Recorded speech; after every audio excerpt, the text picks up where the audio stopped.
नमस्कार everyone, how are you? I am also fine.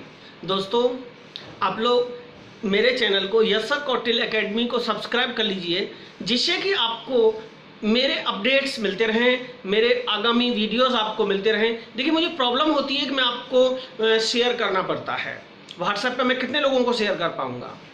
Views उस वजह से बहुत कम आ रहे हैं। तो इसलिए दोस्तों, आप लोग एक्टिव हो जाइए। देखिए, केमिस्ट्री एक्चुअल में अब आपको लग रहा है कि केमिस्ट्री में कुछ नहीं है। केमिस्ट्री एक ऐसा सब्जेक्ट है कि इसमें ये बच्चों को याद नहीं रहता। अभी आप ऑर्गेनिक रिएक्शंस को देखेंगे, प्रॉब्लम आएगी, लेकिन मैंने उन सबकी ऐसी ट्रिक्स बना रखी है, आपको प्रॉब्लम नहीं आएगी। तो इसलिए आप लोग फिंगर काउंटिंग करने के लिए, फिंगर काउंटिंग का मतलब है उंगलियों पर केमिस्ट्री को रटने के लिए, आप लोग yes sir Kautil academy channel को सब्सक्राइब कर लीजिए।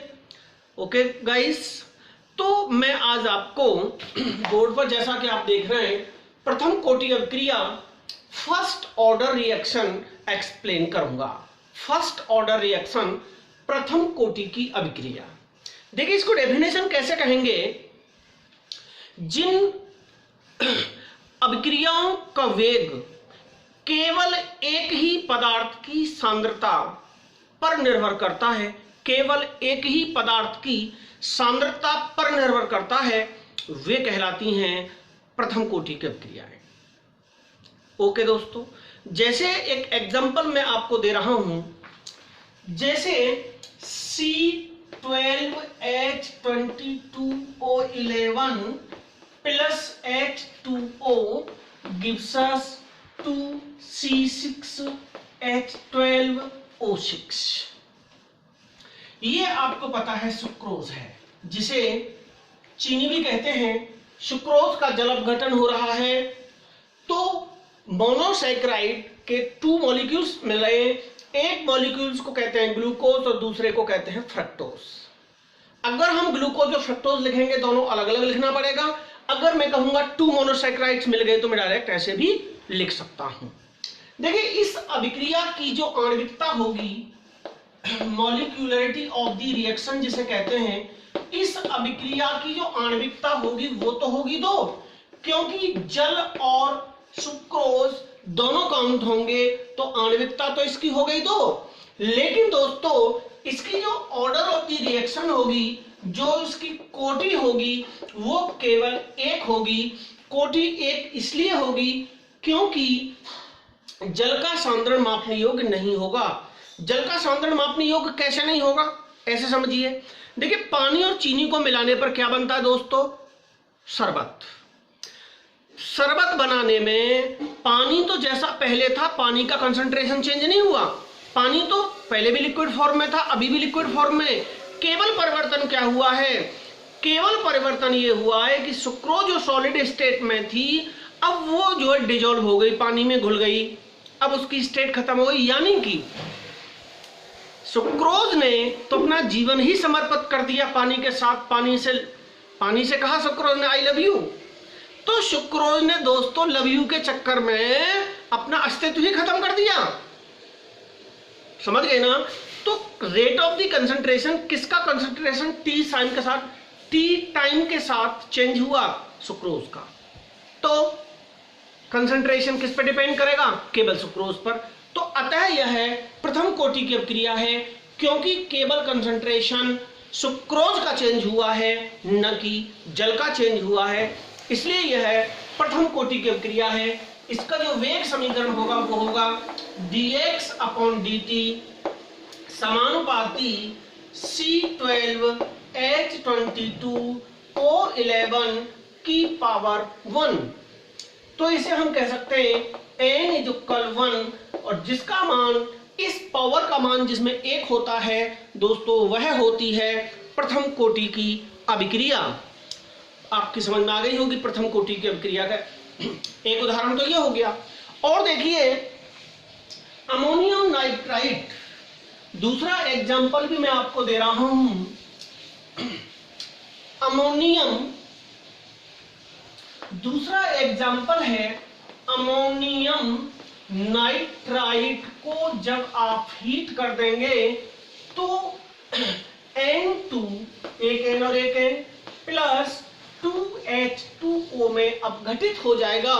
तो यहाँ अमोनियम नाइट्राइट अकेला रिएक्टेंट है जिससे ये प्रोडक्ट्स तैयार हुए, तो इसकी कोटि भी 1 हो गई।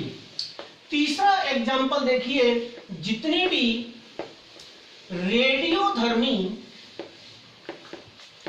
अभिक्रियाएं होती हैं, सभी रेडियोधर्मी अभिक्रियाएं प्रथम कोटि की अभिक्रियाएं होती हैं, क्योंकि वो स्वतः विघटित होती हैं। वे अभिक्रियाएं, उन्हें विघटित करने के लिए और किसी पदार्थ की आवश्यकता नहीं होती। दे ऑटो डिजर्व, मतलब केवल एक ही पदार्थ का कंसंट्रेशन चेंज होता है रेडियोधर्मी रिएक्शंस में। तो दोस्तों यह भी कैसी हो गई। अब मैं चलता हूं प्रथम कोटि की अभिक्रिया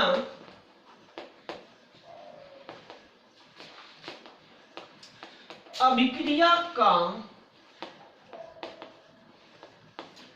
समाकलित वेग समीकरण। समाकलित वेग समीकरण, प्रथम कोटि की अभिक्रिया का समाकलित वेग समीकरण। तो देखिए ये बहुत ही इंपॉर्टेंट है। तो आप क्या कह सकते हैं, देखिए वेग समीकरण क्या होता है, अभी मैंने बताया था dx अपॉन dt ये बराबर होता है प्रथम कोटि की अभिक्रिया के लिए K1 a माइनस x। अगर मान लो तुम्हारी ये अभिक्रिया है a minus x, t time में ये बनाता है प्रोडक्ट, उत्पाद बनाता है, तो इस अभिक्रिया के लिए ये इसका वेग समीकरण हो जाएगा dx upon dt is equal K1 a minus x। ये आपका सपोज इक्वेशन नंबर 1 है। अब मैं दोस्तों आगे चलता हूं। यहां K1 क्या है, यहां पर K1 है प्रथम कोटि की अभिक्रिया का वेग स्थिरांक। अब देखिए समीकरण 1 का समाकलन करने पर, इसका समाकलन कर देंगे तो आप लोग बताइए क्या हो जाएगा। तो देखिए यहां समाकलन का इस तरीके से चिन्ह लग जाएगा dx अपॉन, देखिए क्रॉस मल्टीप्लाई कर दें तो dx का 1 में गुणा करेंगे तो dx हो गया। अब इसके बटे नीचे क्या आएगा बताइए, dx upon a minus x, k का इसके साथ गुणा हो जाएगा बराबर K1 dt। तो दोस्तों ये तुम्हारा इस समीकरण का समाकलन करने पर इस टाइप से हो जाएगा। अब दोस्तों आगे हम चलते हैं। अब इसमें आगे क्या होगा दोस्तों, एक कैलकुलस में एक फॉर्मूला होता है, जिसे आप जानते हैं, बहुत चर्चित फॉर्मूला है ये, dx अपॉन x बराबर होता है log n x। log n x का मतलब होता है नेचुरल लॉग। इस log n का मान होता है, आप याद रखना, इस log n का मान होता है 2.303 log।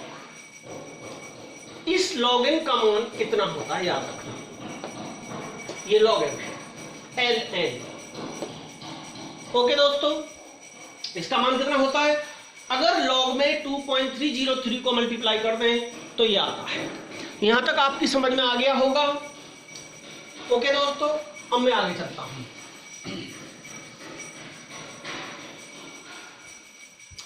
अब इससे आगे क्या बनेगा, देखिए माइनस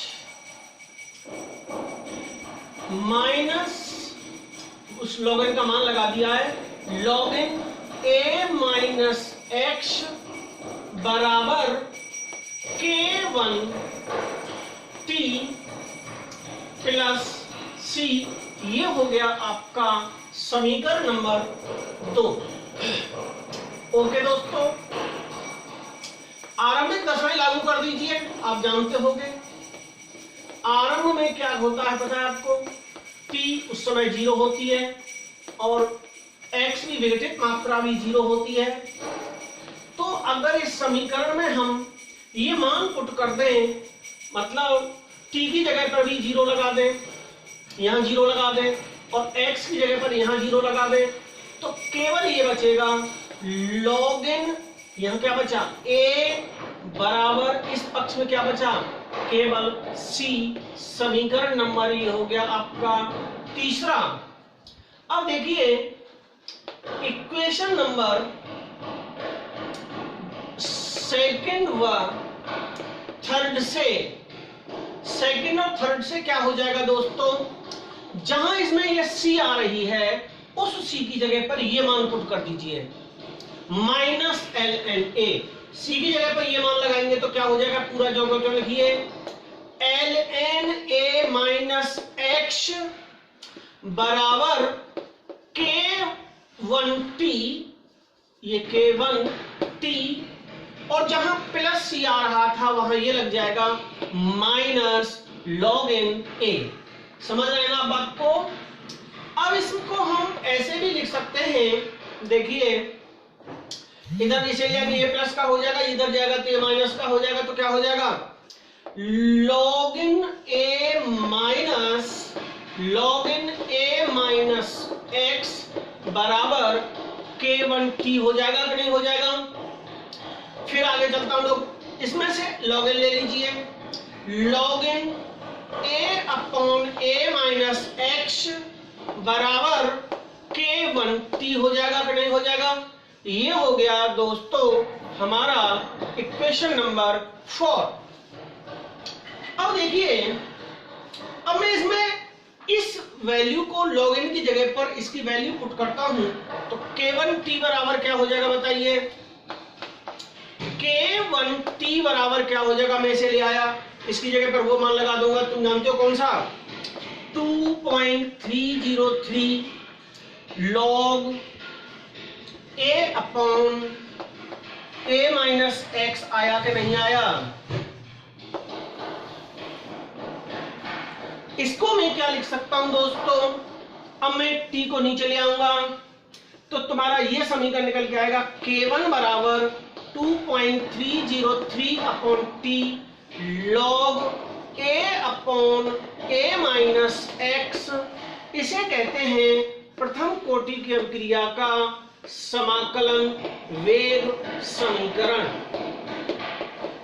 ये दोस्तों प्रथम कोटि की अभिक्रिया का समाकलित वेग समीकरण है। आपकी कहीं समझ में नहीं आया हो, बड़ा सिंपल तरीका से मैंने ये समझाया है। अगर आपकी समझ में ना आया हो तो मुझे आप पूछ सकते हैं, कहीं भी कोई प्रॉब्लम इसमें आ रही हो तो आप देख लें, आप मुझे पूछ सकते हैं, मैं आपको थोड़ा देर स्क्रीनशॉट ले लें, आप रुका रहे इसलिए मैं थोड़ा टाइम ले रहा हूं। दोस्तों इसके बाद में मैं लेता हूं प्रथम कोटि की अभिक्रिया का। अब दोस्तों मैं लेता हूं प्रथम कोटि की अभिक्रिया का आलेखी निरूपण। तो देखिए क्या होगा आलेखी निरूपण।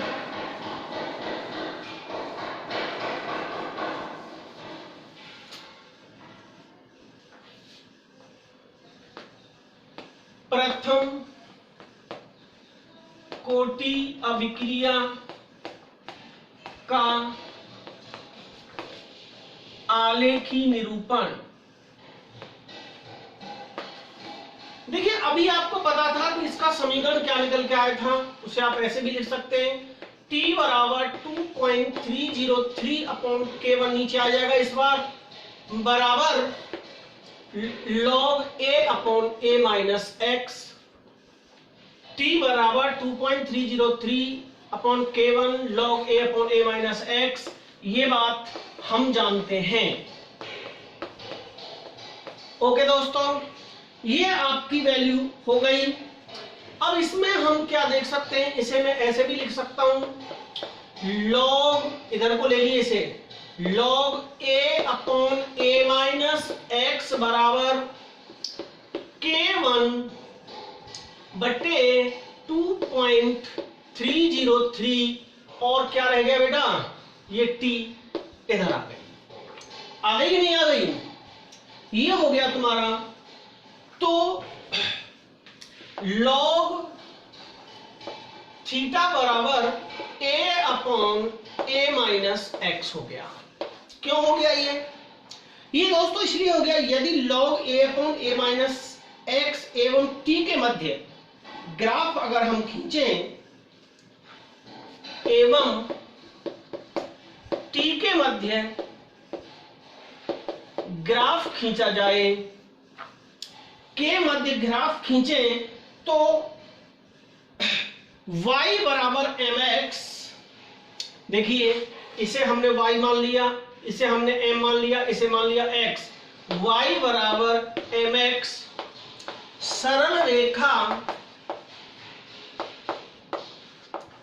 के समीकरण y बराबर mx से, जब देखिए कोई भी समीकरण इस सूत्र का पालन करता है दोस्तों, तो क्या होता है, जब इस सूत्र का पालन होता है तो क्या होता है, तो होता यह है कि जो वक्र बनता है वो एक सीधी रेखा बनता है, जैसे जैसे टाइम बढ़ेगा वैसे वैसे अभिक्रिया का वेग। तो दोस्तों इसका जो आलेखी निरूपण होगा, इसके मध्य अगर हम ग्राफ खींचें तो वहां आपको इतना समझा के आने की जरूरत नहीं है जो मैंने अभी समझाया है, केवल हेडिंग डालेंगे और डायरेक्ट ग्राफ बना करके वहां दे आएंगे, आपको कुछ नहीं करना। यहां आपको log a upon a minus x लिखना है डायरेक्ट, और यहां आपको t लिखना है डायरेक्ट, और इस तरीके से सीधी रेखा ये बना देनी है। ये इसका यहां ढाल होगा, आपको पता है आधार बटे लंब, लाल बटे लंब बटे कर्ण, लाल बटे कक्का, डेल एक्स अप ये डेल टी हो गया, इसके मध्य ये ढाल हो गया। तो इसकी ढाल क्या बन गई, लॉग थीटा बराबर K1 अपॉन 2.303, ये तो उसमें चला गया और बाकी के इनके मध्य हमने ग्राफ बना दिया। तो डायरेक्ट आपको ये ग्राफ बना करके वहां आना है और आपको कुछ नहीं करना। इसके बाद दोस्तों आता है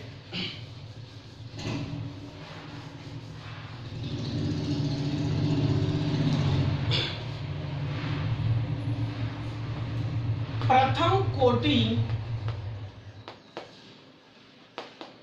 अभिक्रिया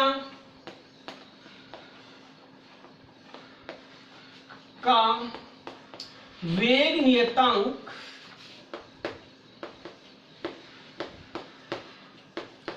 K1 एवं अर्ध आयुकाल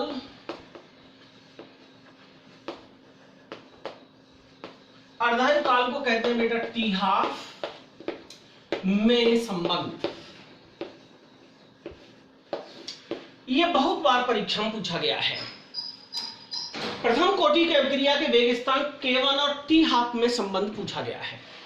देखिए दोस्तों अर्धायुकाल क्या होता है, जितने समय में कोई रेडियोधर्मी पदार्थ विघटित होकर अपनी प्रारंभिक मात्रा का आधा रह जाता है उसे कहते हैं अर्ध आयुकाल। उसे क्या कहते हैं, अर्ध आयुकाल, हाफ लाइफ पीरियड कहते हैं। ओके, तो देखिए हम जानते हैं, अभी हमने एक्सप्लेन किया था, वी नो दैट, हम क्या जानते हैं, K1 बराबर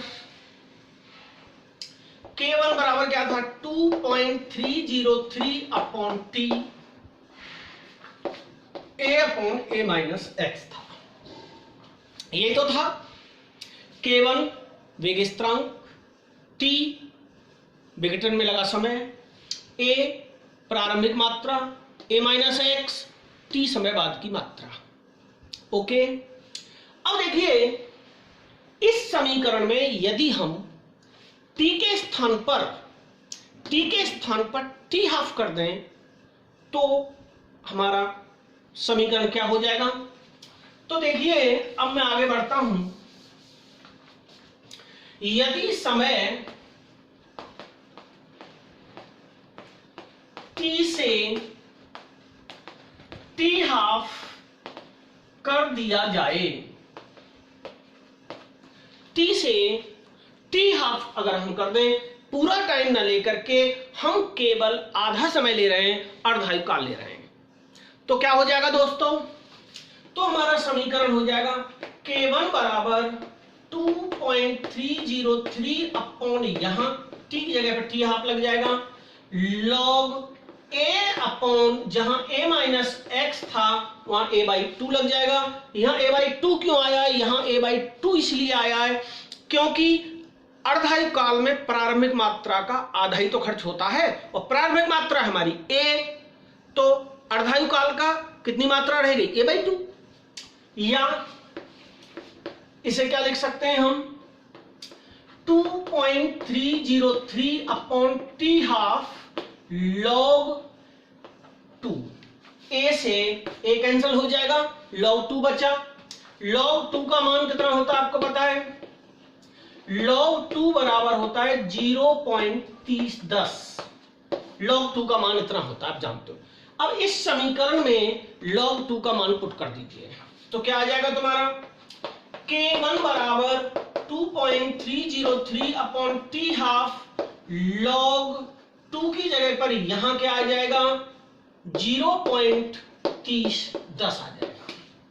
ओके, इसे आप हल कर लेंगे, इसका इसमें मल्टीप्लाई करेंगे, 0.6932 बटे t हाफ, ये आपका ये संबंध आ गया प्रथम कोटि की अभिक्रिया के k1 बराबर 0.6932 बटे t हाफ, t सही 1/2 अर्धायुकाल।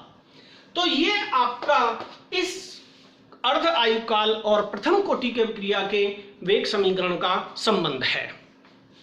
दोस्तों, अब मैं इन समीकरणों पर आपको एक क्वेश्चन कराता हूं। देखिए, क्वेश्चन है जैसे हमारा एक प्रथम कोटि की अभिक्रिया की अर्ध आयु 100 दिन है। इसके वेग स्थिरांक की गणना कीजिए। तो इसका दोस्तों आंसर क्या होगा? हम जानते हैं कि k1 बराबर होता है 0.6932 बटे t हाफ।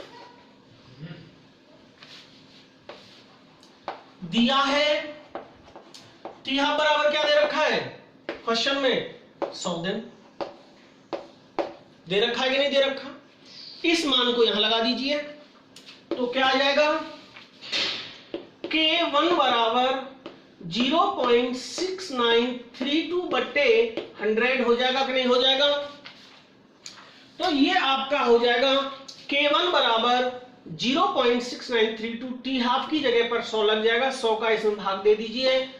इसकी जो यूनिट बनेगी दिन इनवर्स होगी, ये आप हल कर ही लेंगे, ये इसका आंसर आ जाएगा। 100 का इसमें डिवाइड कर देंगे। आपकी समझ में आ गया होगा क्वेश्चन। और देखिए, अब मैं दूसरा क्वेश्चन और आपको एक और बताता हूं जो काफी इंपॉर्टेंट है। एग्जाम्पल नंबर 2, एक प्रथम कोटि की अभिक्रिया 100 सेकंड में अपनी प्रारंभिक मात्रा की a/3 1/3 शेष रह जाती है। 1/3 शेष रह जाती है। इसका a/9 शेष रहने के लिए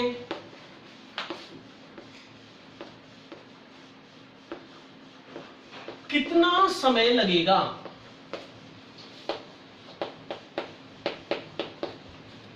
क्वेश्चन आपकी समझ में आ गया होगा, आप समझ लें। इसमें यह कहा गया है एक प्रथम कोटि की अभिक्रिया 100 सेकंड में अपनी प्रारंभिक मात्रा की 1/3 रह जाती है। इसका 1/9 भाग शेष रहने के लिए कितना समय लगेगा? तो देखिए बड़ा अच्छा क्वेश्चन है। सॉल्व्ड। हम जानते हैं कि वी नो दैट K1 बराबर 2.303 upon T log A upon A minus x. यही तो समीकरण था जो अभी हमने इसका डेरिवेशन किया था प्रथम कोटि की अभिक्रिया का। प्रश्नानुसार आपको क्या दे रखा है? पहली शर्त क्या दे रखी है? प्रश्नानुसार क्या दे रखा है? A बराबर प्रारंभिक मात्रा और A माइनस एक्स बराबर दे रखी है 1/3 और T बराबर दे रखा है 100 सेकंड। यही तो दे रखे हैं। इन सभी मानों को यहां पुट कर दें इस समीकरण में। तो दोस्तों मान जब आप लगाएंगे तो क्या आएगा बताइए? तो क्या आएगा बेटा? तो आएगा K1 बराबर 2.303 अपॉन T की जगह पर 100 सेकंड लगा दिया, log A अपॉन A/3 लगा देंगे कि नहीं लगा देंगे? भाई A बराबर है 1, प्रारंभिक मात्रा 1 है। ओके, जब तो 1/3 हुआ है तो हम उसे A मान लें, A/3 लिख दें, कोई फिक्र नहीं है। ये A/3 हो गया, समझ रहे हैं ना? अब क्या करेंगे दोस्तों हम? या A से A कैंसिल हो जाएगा, 2.303 अपॉन 100 log 3 हो गया, A से A कैंसिल हो जाएगा। समीकरण नंबर फर्स्ट। पुनः प्रश्नानुसार क्या हो जाएगा?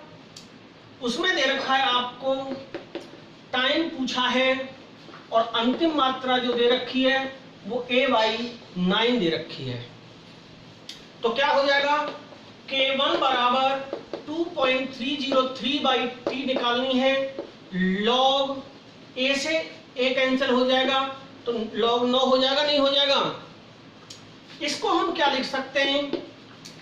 2 गुणा 2.303 अपॉन T log 3 लिख सकते हैं कि नहीं लिख सकते? अरे मैथमेटिक्स पढ़े होगे, log 9 का मतलब है 3 स्क्वायर, log 3 स्क्वायर। जो घात होती है, स्क्वायर जो होता है वो मल्टीप्लाइकेशन में आ गया यहाँ, तो मैंने यहाँ लगा दिया 2 गुणा log 3। और ये आप यहां तक आप समझ गए होंगे। अब इन दोनों को, वो भी K1 के बराबर है और ये भी K1 के बराबर है, ये आपका समीकरण नंबर 2 आ गया। इक्वेशन 1 व 2 से दोनों को बराबर में रख देंगे। 2 गुणा, पहले उसको लिखता हूं, 2.303/100 log 3 बराबर 2 गुणा 2.303/T log 3। समझ गए बात को? मैंने दोनों बराबर में रख दिए। अब क्या हो जाएगा बेटा? अब देखिए, log 3 से log 3 कैंसिल हो गया, log 3 से log 3 कैंसिल हो गया, 2.303 से 2.303 कैंसिल हो गया। अब शेष क्या बचा है आप देख लें। T बराबर 100 गुणा 2 बचा कि नहीं बचा? तो आपका आंसर क्या आ गया? देखिए आप, 200 सेकंड आ गया ना, तो इसका आंसर आ गया 200 सेकंड। ये इसका आंसर आ गया, क्योंकि T बराबर 100 गुणा 2 बराबर 200 सेकंड। तो आपकी ये समझ में आ गया होगा। अगर समझ में ना आया हो तो आप मुझे कमेंट्स के द्वारा पूछ सकते हैं, या सीधा 9719 434086 पर कॉल करके पूछ सकते हैं या व्हाट्सएप कॉलिंग के द्वारा पूछ सकते हैं। तो दोस्तों, ये था आज मैंने एक ही वीडियो में प्रथम कोटि की अभिक्रिया का काम तमाम कर दिया। तो आज आपको यह वीडियो कैसा लगा? आप चैनल को सब्सक्राइब जरूर करें। Yes sir Kautilya academy channel को सब्सक्राइब करें, बेल आइकन को प्रेस करना ना भूलें, जिससे कि आपको अपडेट्स मिलती रहे। तो दोस्तों, आज के लिए इतना ही काफ़ी है। बेस्ट ऑफ लक, कल फिर मुलाकात होगी। गुड बाय, नमस्कार।